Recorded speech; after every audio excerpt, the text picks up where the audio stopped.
All right, we talked about the functional triad, but now we're going to start to talk about how closely packed this functional triad can be for us. Basically, understanding more about work, leisure, and self-care. If you were to think about any particular day, sometimes we have to work very hard. Sometimes we get up in the morning. All of that initial preparation for work is a little bit of mini self-care where we just pop in the shower, pop something in our mouths, get out, get to work. We're thinking about work, we're doing work, we're going to be there for as many hours as it takes, and then we're going to leave that work. We're coming back. It was a really long day at work, and we need to get some food into our mouths, and we feel like going to sleep because we got to do this thing again the next day. For periods of time, you can be imbalanced in any of these areas. But if we start to think about this imbalance, later on we talk about all work and no play makes Jack a dull boy. But if you think about anything in imbalance, you could make work the focus of your life for that period of time. That would be fine. But eventually, that's going to start to unbalance our table. And our platform of function is going to start to get unbalanced. And that's going to start to affect other things, as you'll see. This is the reason where we're doing it this way. If you know that work, leisure, and self-care are the three functions, and that all the time that those are the things you're going to focus on, you're going to be able to do this much more easily. Now, we think about that particular day where we said we got up and we were working so hard. And work was really unbalancing to everything else because we weren't able to really do much leisure, and self-care was just rudimentary, clean the crud off ourselves, okay? So all these things were sidelined to work. Now with work being so much the focus, could we do anything about that in those times when we're really focused on that work? Could we help to balance those things out? Now, of course we could. If we start to pull in the meaning of activities. So, if work really is defined, okay, so I'm saying effort employed to do things for others, right? Effort employed to do things for others, okay? Now, if you start to turn that around and go, you know what, I'm lifting a lot today, right? I'm lifting a lot, that's going to strengthen me. That's going to be a self-care task. I can start to think about that, right? I'm going to bind that work together with my self-care. I'm going to start to think, wow, this is a really great job because I get to use my body physically, outdoors, indoors. I get to use my brain. I get to use my abilities. I'm really enhancing my skills, all those things, and I start to think about work as a self-care activity, something I'm doing for myself as well as for others. So the focus again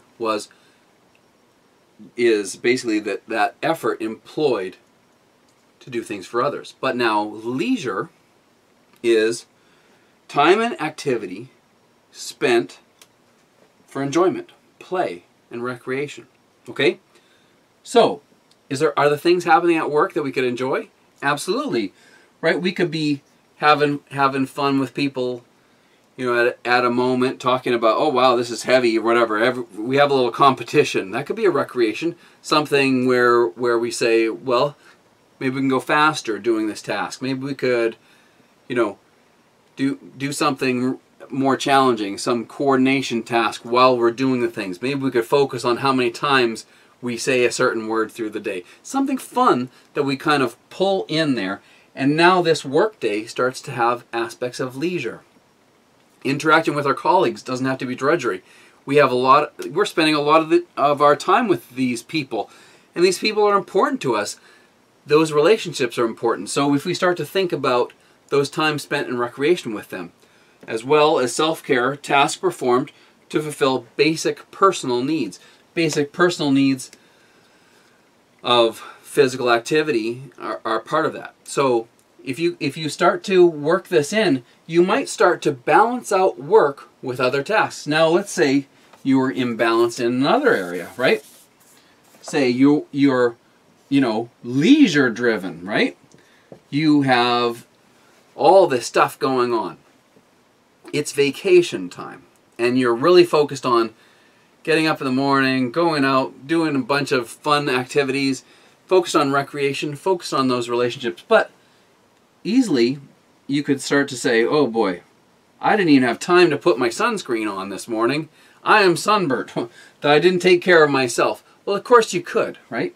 So maybe as part of our leisure activities, we're trying to find ways of caring for ourselves and doing the best for our physical selves, perhaps, for our mental selves, for our social and motivational selves. Concepts we'll talk about in the next section here. But we're talking about how leisure can enhance our self-care. Also, while you're on that vacation, maybe there are things you're doing for other people that you could start to recognize for yourself. That, hey, I organized this breakfast. I actually went out and got the food and we had a nice little picnic together. That was work. Things that I was doing that was really on a leisure focus, but I start to understand that I'm balancing all the time. I'm balancing my activities. So, you see how we're doing this? We've got work, leisure, and self-care, and they're all in balance. Now, some people are in balance in self-care, right? Some people, those are those people that are at the gym all the time, and they've got these big cut muscles, and they're doing all these things, and they might be highly imbalanced in that way. But they could be giving some tips to some other people. They could be helping people out, spotting people, helping them do their activity safely. They could also easily be thinking of this as their leisure pursuit because they are doing it for enjoyment and recreation. Again, it is more the awareness of the task. Now, if you are aware of these things, and the fact that you can take any task and maybe balance it a lot better, if you start to realize that, hey, the way I've been operating so far is not completely in balance. My relationships are not as good as they could be because I'm spending 14 hours a day at work. If I was doing that, I don't have any time for my immediate family, my spouse, my children. If I'm taking that stuff away, your awareness right now is that ideally we've got work, leisure, and self-care all in balance, okay? So we've made this circle. We've made this platform, and we take that and we're enabling ourselves to really have this balanced life. This is what we're balancing, and in the next section we'll see why.